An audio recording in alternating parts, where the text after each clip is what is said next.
അസ്സാം വലൈക്കും. Welcome back to my channel. എന്താണ് എല്ലാവരുടെയും വിശേഷങ്ങൾ? എല്ലാവർക്കും സുഖമല്ലേ? എൻ്റെ ചാനൽ ആദ്യമായിട്ട് കാണുന്നവരാണെങ്കിൽ ഒന്ന് സബ്സ്ക്രൈബ് ചെയ്തും സപ്പോർട്ട് ചെയ്യുക. ഫുള്ളായിട്ട് വീഡിയോ കാണുക. ഇന്ന് വന്നിട്ടുള്ളത് കോവക്കയും വെണ്ടക്ക കൊണ്ട് ഒരു റെസിപ്പി ആയിട്ടാണ് വന്നിട്ടുള്ളത്. അപ്പോൾ കോവക്ക കഴുകി വൃത്തിയാക്കി കട്ട് ചെയ്തെടുത്തിട്ടുള്ളതാണ്. അതുപോലെ തന്നെ വെണ്ടക്കായും കഴുകി വൃത്തിയാക്കി വെച്ചിട്ടുള്ളതാണ്. അപ്പോൾ അതാ കോവക്ക നീളത്തിൽ മുറിച്ചെടുത്ത് പിന്നെ 2 പീസാക്കിയിട്ടാണ്, ചെറിയ കഷ്ണങ്ങളാക്കിയിട്ടാണ് എടുക്കുന്നത്. നന്നായി കനം കുറച്ചിട്ട് കഷ്ണാക്കിയിട്ട് എടുത്തിട്ടുണ്ട്. അപ്പോൾ ചിലത് മൂത്തതുണ്ട്, അതിൽ കുഴപ്പമില്ല, നല്ലതാണ്. അപ്പോൾ അതാ ഇങ്ങനെ ആക്കി എടുത്തിട്ടുണ്ട്. എല്ലാതും ഈ ഒരു കനത്തിലാണ് എടുത്തിട്ടുള്ളത്. അതുപോലെ തന്നെ വെണ്ടക്ക അതുപോലെ തന്നെ കട്ട് ചെയ്തെടുത്തിട്ടുണ്ട്. ഇനി ഒരു ചട്ടി സ്റ്റവിൽ വെച്ച് കൊടുത്തിട്ടുണ്ട്. കുറച്ച് വെളിച്ചെണ്ണയാണ് ഒഴിച്ച് കൊടുത്തിട്ടുള്ളത്. വെളിച്ചെണ്ണ ചൂടായ ശേഷം അതിലേക്ക് ചെറിയ ഉള്ളി ഒരു 5-6 എടുത്ത് ചെറിയ നീളത്തിൽ മുറിച്ചിട്ടാണ് ഇട്ട് കൊടുത്തിട്ടുള്ളത്. പിന്നെ കുറച്ച് വേപ്പിൻ്റെ ഇലയും ഇട്ട് കൊടുത്ത് ഒരു 1/4 ടീസ്പൂൺ പെരിഞ്ജീരകം ഇട്ട് കൊടുത്തിട്ടുണ്ട്. എന്നിട്ട് ഒന്ന് ചെറുതായി ഒന്ന് വഴറ്റിയെടുക്കാം. അധികം മൂക്കേണ്ട ആവശ്യമില്ല. ഇതേപോലെ ആയി കിട്ടിയിട്ടുണ്ട്. ഇനി അതിലേക്ക് ഒരു മുറി തേങ്ങയാണ് എടുത്തിട്ടുള്ളത്, ചിരവിയെടുത്തത്. അതിലേക്ക് ഇട്ട് കൊടുത്ത് ഒന്ന് ചെറുതായി ഒന്ന് ഇളക്കി കൊടുക്കാം. അതിന് ശേഷം ഒരു 1/4 ടീസ്പൂൺ മഞ്ഞൾപ്പൊടി ഇട്ട് കൊടുത്തിട്ടുണ്ട്.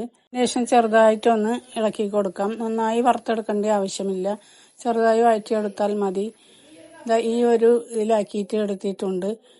ഇനി ഒരു പ്ലേറ്റിലേക്ക് മാറ്റി കൊടുത്ത് ഒന്ന് മാറ്റി വെക്കുന്നുണ്ട്.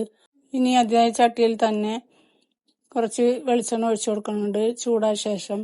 എന്നിട്ട് കടുക് ഇട്ട് കൊടുക്കുന്നുണ്ട്. കടുക് നന്നായിട്ട് പൊട്ടിയ ശേഷം അതിലേക്ക് ഒരു സബോളയാണ് അരിഞ്ഞത് ഇട്ട് കൊടുക്കുന്നത്. കനം കുറഞ്ഞാലും കുഴപ്പമില്ല, സബോള നന്നായി കനം കുറയേണ്ട ആവശ്യമില്ല.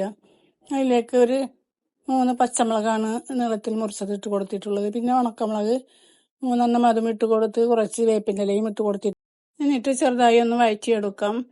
അധികം വഴേണ്ട ആവശ്യമില്ല, ഇതും ചെറുതായി തന്നെ വഴറ്റിയെടുത്താൽ മതി. ഇനി ആ കോവക്ക കട്ട് ചെയ്തതും വെണ്ടക്കായ കട്ട് ചെയ്തതും അതിലേക്ക് ഇട്ട് കൊടുക്കുന്നുണ്ട്. അത് ഇട്ട് കൊടുത്ത ശേഷം അതിലേക്ക് പാകത്തിന് ഉപ്പാണ് ഇട്ട് കൊടുക്കുന്നത്. എന്നിട്ട് എല്ലാം കൂടെ നന്നായിട്ട് മിക്സ് ചെയ്ത് കൊടുക്കാം. എല്ലാതും നന്നായി മിക്സ് ചെയ്ത ശേഷം ഒരു 2 മിനിറ്റ് നേരം ഒന്ന് വേവിച്ചെടുക്കാം. ആദ്യം മൂടി വെക്കാതെ വേവിച്ചെടുക്കണം, ഇല്ലെങ്കിൽ അതിൽ നിന്ന് ഒരു പശ പോലത്തെ ഒരു ഇത് വരും വെണ്ടക്കായിൽ നിന്ന്. അതുകൊണ്ടാണ്.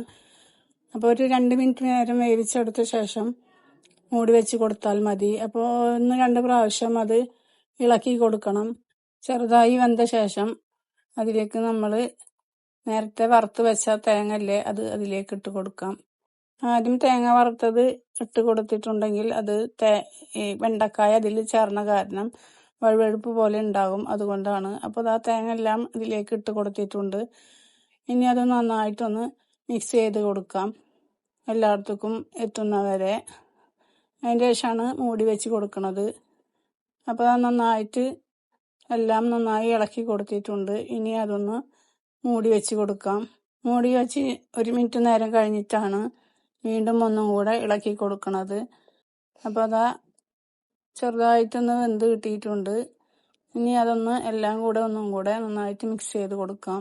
എന്നിട്ട് വീണ്ടും ഒന്നും കൂടെ മൂടി വെച്ച് കൊടുക്കുന്നുണ്ട്, ഇല്ലെങ്കിൽ അത് വേവാൻ ഇത്തിരി സമയം പിടിക്കും. അതുകൊണ്ടാണ്. അപ്പോൾ 1 മിനിറ്റും കൂടി നേരം മൂടി വെച്ചിട്ട് വേവിച്ചെടുക്കാം. ഇങ്ങനെ ഉണ്ടാക്കി കഴിക്കാൻ നല്ല രുചിയാണ്. അപ്പോൾ എല്ലാതും നന്നായി മിക്സ് ചെയ്ത് കൊടുത്തിട്ടുണ്ട്. ഇനി അതൊന്നും കൂടെ വീണ്ടും ഇതാ മൂടി വെച്ച് കൊടുക്കുന്നത്. ഇനി ഒരു 2 മിനിറ്റ് നേരം കഴിഞ്ഞിട്ടാണ് എടുക്കുന്നത്. അപ്പോൾ നന്നായിട്ട് വെന്ത് കിട്ടിയിട്ടുണ്ട്, നല്ല രുചിയാണ്. അപ്പോൾ എല്ലാവരും ഇതുപോലെ ഉണ്ടാക്കി നോക്കുക. അതിൻ്റെ ശേഷം ഒരു പാത്രത്തിലേക്ക് മാറ്റി കൊടുക്കുന്നുണ്ട്. അപ്പോൾ ചോറിൻ്റെ കൂടെ കഴിക്കാം, വേറെ ഒന്നും ഇല്ലെങ്കിലും ഇത് മാത്രം കൂട്ടി കഴിക്കാൻ നല്ല രുചിയാണ്. അപ്പോൾ എല്ലാവരും ഇതുപോലെ ഒന്ന് ഉണ്ടാക്കി നോക്കുക. വീഡിയോ ഇഷ്ടപ്പെട്ടാൽ ലൈക്ക് ചെയ്യാനും ഷെയർ ചെയ്യാനും സബ്സ്ക്രൈബ് ചെയ്യാനും കമൻറ്റ് ചെയ്യാനും മറക്കരുത്. വീഡിയോ ആദ്യമായിട്ട് കാണുന്നവരാണെങ്കിൽ ഒന്ന് സബ്സ്ക്രൈബ് ചെയ്തും സപ്പോർട്ട് ചെയ്യുക. വീഡിയോ ഫുള്ളായിട്ട് കാണുക. ഇനി മറ്റൊരു വീഡിയോയുമായിട്ട് വരാം.